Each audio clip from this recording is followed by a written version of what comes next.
Perfection, perfection. Who can attain perfection? Today, I'm here to discuss perfectionism in students, the detrimental effects of such, and also ways we can help one another be more confident and to strive for excellence in our works and talents. For me, it is important to get everyone to understand that perfection is not for humans. As Vince Lombardi once said, perfection is not attainable, but if we chase perfection, we can catch excellence. Dear audience, I believe there are students seated amongst us here, and some of you might currently be under the pressure to achieve, whether it is because you want to make your parents proud or you want to outdo your peers. Many of us usually just want to be seen as the perfect student, the kind of student that is sociable, gets good grades, is super talented, and just seems to be flawless. This causes detrimental effects to our health and also affects those around us. Such effects may include feeling like you're worthless, disregarding your talents if they do not paint you to be a certain image, feelings of jealousy and sadness, broken friendships, hatred for one another. The list goes on. But why do we have this feeling that we need to hide our true selves? And why do we have this desire to be admired by everyone? Well, I have definitely had my own fair share of trying to be perfect. And I believe my desire to be perfect sprouted from my fears of others disliking me.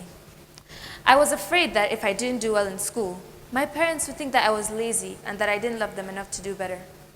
But I also believed that if I isolated myself and just spent my time studying, my classmates would think that I was snobbish and that I didn't want to be friends with them, or that they would think that I was just stupid and that I needed to spend more time studying just to keep up.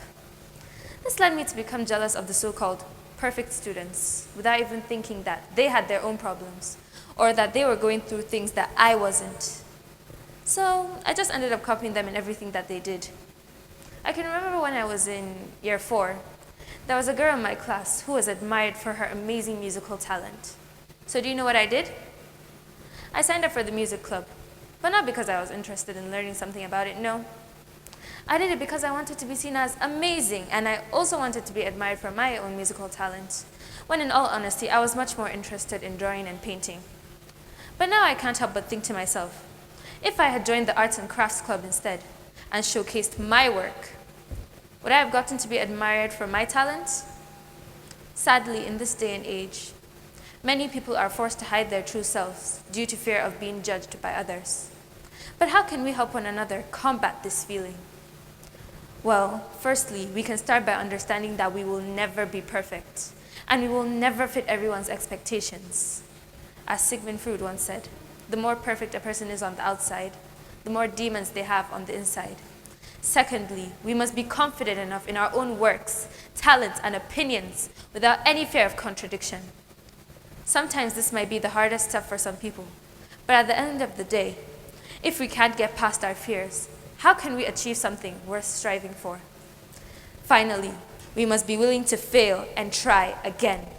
We are only human beings, and we usually don't get things right during the first try. Looking at some of the successful people in the world, like Benjamin Franklin, Albert Einstein, Steve Jobs, they failed, but they had no reason to quit. So neither should you have a reason to quit. If you ever feel like giving up because something didn't reach your expectations, or it didn't seem perfect enough for you, remember this simple yet great quote by H. Jackson Brown: strive for excellence and not perfection. And I add, be an expert in your field, focus on your area of strength, and be excellent at it. Thank you.